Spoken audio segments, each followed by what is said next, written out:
OBC गिनती के जो है इस देश के अंदर 10% जो है गरीब सवर्णों के नाम से रिजर्वेशन दिया गया। कोई बात नहीं, हमारी मांग थी होगी कि सभी जाति की जनगणना होना चाहिए और 10% मिल गया है, तो उसी आधार पर हम चाहते हैं कि ओबीसी को भी पीछे नहीं रखना चाहिए। कम से कम मंडल कमीशन ने जो 52% कहा है, हमारी तो कहना है कि 60% से ज़्यादा ओबीसी की संख्या है, लेकिन फिर भी हम कहते हैं मंडल कमीशन ने घोषित कर दिया कि 52% संख्या है, तो जिसकी संख्या जितनी भारी उसकी उतनी भागीदारी, उनको उतना जो हिस्सा अभी तत्काल मिलना चाहिए। इस देश के अंदर केवल प्रधानमंत्री ओबीसी का बताकर नरेंद्र मोदी से काम नहीं चलने वाला है। मोदी जी से हमारी कोई निजी दुश्मनी नहीं है।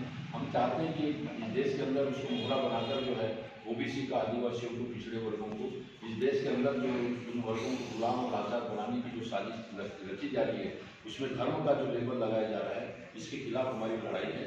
और इस देश के अंदर जो है हम समतामूलक समाज की स्थापना जो भारत के संविधान के आधार पर करना चाहते हैं, और सारे देश के अंदर जो है एमएसपी लागू होना चाहिए, ईवीएम को बैन होना चाहिए, क्योंकि हमारी वोट का अधिकार ही हमारा जो एक तरह से समाप्त रहा है। क्योंकि जो हम देख ही नहीं सकते, जिसका विश्वास नहीं है, जो मतलब जो है आज फिजिकल इसका एविडेंस नहीं है, तो ऐसे ईवीएम को तत्काल बैन लगाना चाहिए। और ऐसे मुद्दों को लेकर हम पूरे देश के अंदर अपनी जो है इस लड़ाई को जो है, जो हिंसा नफरत के खिलाफ जो है सत्य और सदाचार की लड़ाई है, जिसमें हम जो बड़े उद्योगों का राष्ट्रीयकरण, कृषि का उद्योग का दर्जा देने के लिए पंजाब राव देशमुख और बाबा साहब अम्बेडकर ने प्लान बनाया था, उस प्लान को अभी तक के लागू नहीं किया गया है। लोग कहते हैं रोजगार कहाँ से देंगे, हम तो कहते हैं कृषि को उद्योग का दर्जा दे देती है सरकार, तो हम इस देश के अंदर आधे संख्या को जो है हम रोजगार, सरकारी रोजगार दे सकते हैं। किसान भी रोजगार प्राप्त हुआ है और मजदूर भी रोजगार उसको हासिल कर सकता है। और आज हमारे साथ में हमारे राष्ट्रीय महासचिव डॉक्टर रमेश पिसे जी भी यहाँ उपस्थित हैं। हमारे प्रत्याशी जो है डॉक्टर अनिल कुमार जो यहाँ पर उपस्थित है, हमारी रिपब्लिकन पार्टी के नेता और हमारे विदर्भ के राष्ट्रीय समिति मोर्चा के अध्यक्ष संजय बोरकर जी उपस्थित है। मैं चाहूँगा कि हमारे डॉक्टर रमेश पिसे जी अपनी बात रखें। मैं प्राध्यापक एडवोकेट डॉक्टर रमेश पिसे, राष्ट्रीय संयुक्त मोर्चा का राष्ट्रीय महासचिव और ओबीसी संगठन का महाराष्ट्र का प्रदेश अध्यक्ष। मैं हमारे दोनों संगठनों के माध्यम से आज विश्व रत्न डॉक्टर बाबा साहब आम्बेडकर जी की जो 133वीं जयंती है, उसकी हार्दिक शुभकामनाएं पूरे भारतवासियों को और दुनिया के तमाम लोगों को देता हूँ। 11 तारीख को हमने राष्ट्रपिता महात्मा फुले जी को याद किया, उनके जन्मदिन पर उनको भी नमन। इस विदर्भ के महान सपूत, भारत के पहले कृषि मंत्री डॉक्टर भाऊसाहब पंजाबराव देशमुख, इनको हमने 10 अप्रैल को याद किया। उस दिन उनका स्मृति दिन था। इन तीनों महामानवों को आपके उपस्थिति के माध्यम से विनम्र अभिवादन। आज इस सभा में या इस प्रेस कॉन्फ्रेंस में राष्ट्रीय संयुक्त मोर्चा के राष्ट्रीय संयोजक आदरणीय पुष्कर भारती जी, जो अमरावती लोकसभा के प्रत्याशी हैं डॉक्टर अनिल कुमार नागबोध जी, जो हमारे राष्ट्रीय संयुक्त मोर्चा के विदर्भ प्रमुख हैं संजय बोरकर जी, और खुद वो रामटेक लोकसभा के प्रत्याशी हैं। ये दोनों प्रत्याशियों को राष्ट्रीय संयुक्त मोर्चा का समर्थन है, ओबीसी महासंघ का समर्थन है। मेरे साथ में मेरे राइट साइड में डॉक्टर मेश्राम जी हमारे नागपुर ग्रामीण के अध्यक्ष हैं और बाकी हमारे पदाधिकारी यहाँ उपस्थित हैं।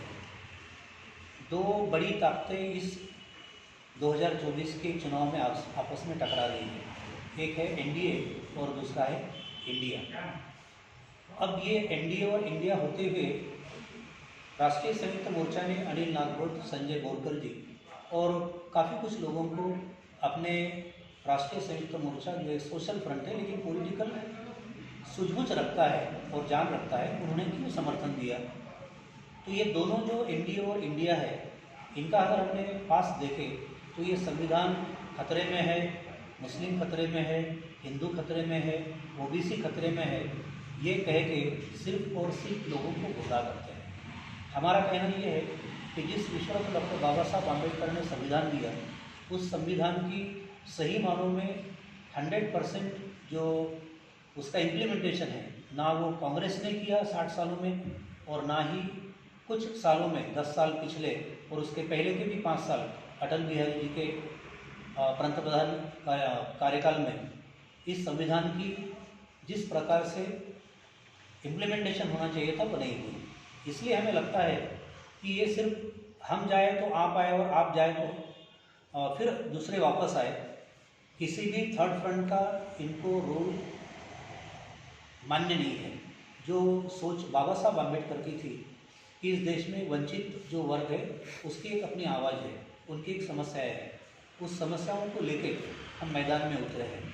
हमारा कांग्रेस आघाड़ी से या बीजेपी आघाड़ी से कोई बैर नहीं है।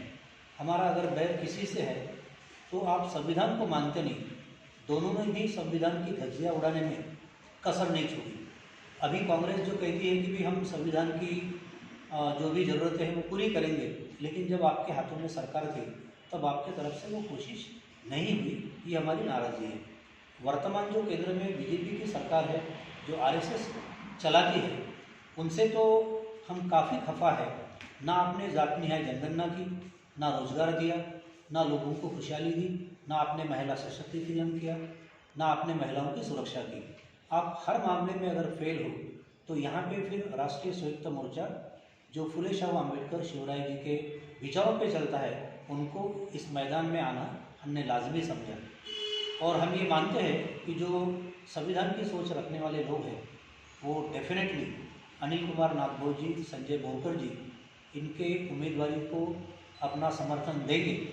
और जो भी समय की मांग है वो लोगों ने भी सुननी चाहिए, मतदारों ने भी सुननी चाहिए कि जो धनशक्ति है उसके सामने आपने ना झुकते हुए जो जनशक्ति है, जो संविधान शक्ति है, उसको आपको मत देकर चुन के देना है, ताकि भारत का संविधान